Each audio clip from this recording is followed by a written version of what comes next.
it sounds like you don't believe the Charlie Kirk assassination narrative.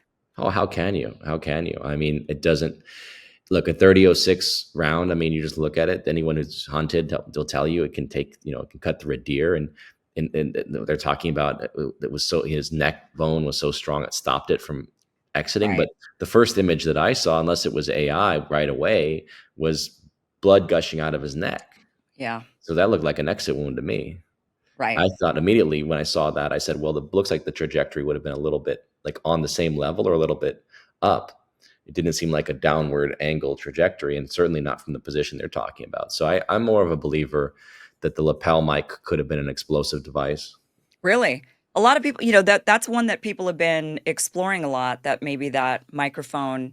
I mean, and we've seen now technology that pagers can blow up suddenly after how many years of putting explosives into the pager, and suddenly, unsuspecting people all blow up at the same time. I mean, Mhm. we've seen this now. We've heard of this insane technology. So clearly it exists.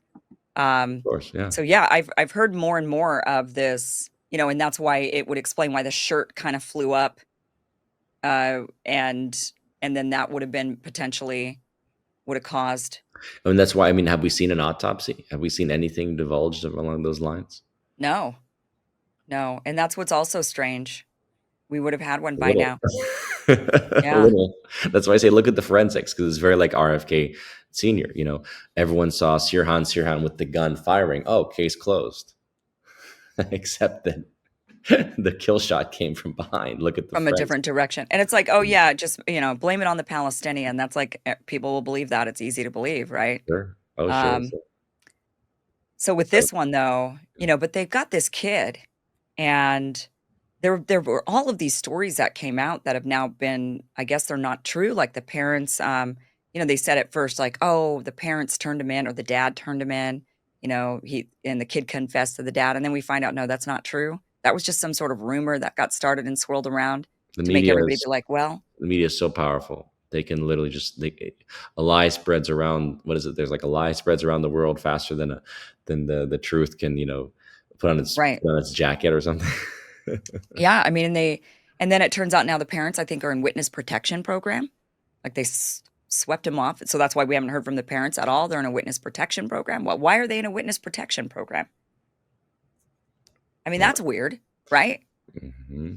I don't know of any mass shooter whose parents go into witness protection program. I mean, maybe it happens all the time, and I just am not aware of it. But I mean, I Because haven't. they have evidence against the son and they're scared for their life. I mean, it's look the Robinson. There's an interesting sync that people have talked about this Snake Eyes movie. It's Yeah. pretty Oh my wild. gosh, did you watch it? Well, I watched it at the time, but I rewatched it just to kind of like just to see for myself again. Yeah, The it same was date, weird. September 10th. Tyler the Executioner is fighting. He's in the ring, right when Charles Kirkland is Yeah, killed, and in then the neck, shot in the neck, shot in the neck. Yeah, yeah. and then it's a Anyways, Palestinian, and then they blame it on a Palestinian. well, that was kind of like the Sirhan thing, right? So it's like, yeah, Yeah. we've got the Arab terrorist lone nut, did it, but really it's a conspiracy involving arms sales to Israel. Right. I mean, that movie was so bizarre watching. I watched it. I don't think I ever originally watched it. Maybe I did, Mhm. but I Yeah. watched it recently and was just like, wow, this is really, I mean, I just want, like, I don't know. Okay, maybe, and you would know. I guess maybe Hollywood's actually running everything. Like, it's Hollywood. Hollywood's in charge, and they make movies, and then it becomes real life because Hollywood's actually in charge. The players in Hollywood are actually the spies that run everything. I did a documentary called Hollywood DC, focusing on some of those relationships that we know existed, right, between intelligence and Hollywood, the military, Pentagon, and yeah, I think deeper layers to that than we know, like what's been exposed, than the CIA kind of writing, Argo kind of concept, right? Yeah. There's like Yeah. that's or Zero Dark 30, that's one layer, but I think it gets much deeper. And look at Howard Hughes. I mean, I brought him up earlier. he was like the Elon Musk of that era, but he was very much, connected to both Hollywood, right? He was making movies at the same time. He's, designing planes and, all this, our infrastructure for World War II, right? Our capacity to, to fight that war. So he was deeply tied in the aerospace sector to the military industrial complex. You could say he was one of the, godfathers of it. And I think a lot of things that were done, installed even back at that point could have included underground facilities or, technology training points. It's like technologically speaking, Hollywood's a great, how do you say, media, which connects to Hollywood in a way, right? Like Hollywood's an extension of it or a larger extension of it because Hollywood projects across the planet. But media is a great testing point for mind control, psychological, operations, technology. Certainly, we talk about now about AI. What's possible? Well, it really makes you start to wonder: could things have been inserted in the past, or kind of like Anderson Cooper in front of the, he was in whatever, he's in Iraq, but he's in a studio kind of thing with the green screen. I mean, I don't know if it was Cooper or with other guys, but it's like that's the kind of modality that Yeah. we get into in Best Kept Secret, my docuseries. Some of this, the illusions, the spells that are cast. Hollywood, of course, has to be a partner in some of these things. Not everything. I don't think everything is a psyop, but certainly there's you get a few writers like the one that wrote Contagion, the Soderbergh Yeah. film, which is literally the blueprint for the COVID Right. response, including the bat story, which was Yeah. That nonsense. one was another one that when I watched that during COVID, I was like, wow. Yeah. Okay. And what did he write before?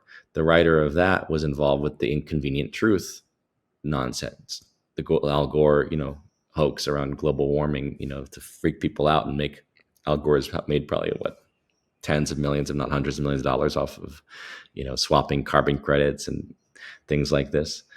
So again, you definitely have people in there that are serving an agenda, whether or not they're like CIA, I don't know, but they can definitely be brought into think tanks or, they could be kind of, groomed. And that kind of goes Yeah. back to the essence of how these things, to me, it works at the level of, you have to buy in.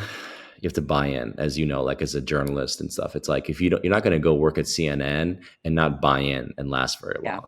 If you're not Right. bought into the agenda, they're going to be like, you're the ugly duckling over here. You're the odd man out. Like, what are you talking about? You can't ask those questions. You can't be sympathetic to this. You have Right. to, you have to follow this line. And if you have a certain opinion to a certain extent, okay, but like you start to question too much, you're not going to last very long at a New Mhm. York Times or a CNN or, right. I mean, it just literally, there was a great book back in the early 2000s, Into the Buzzsaw.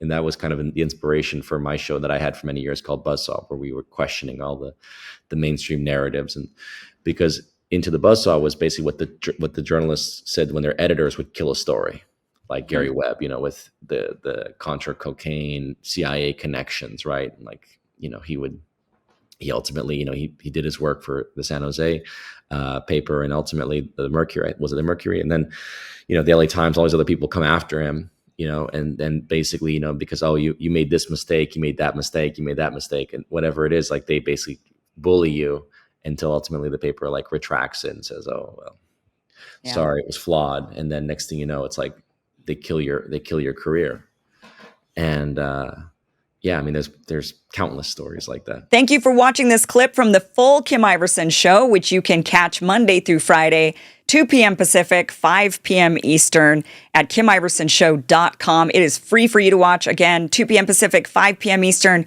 KimIversonShow.com. See you there.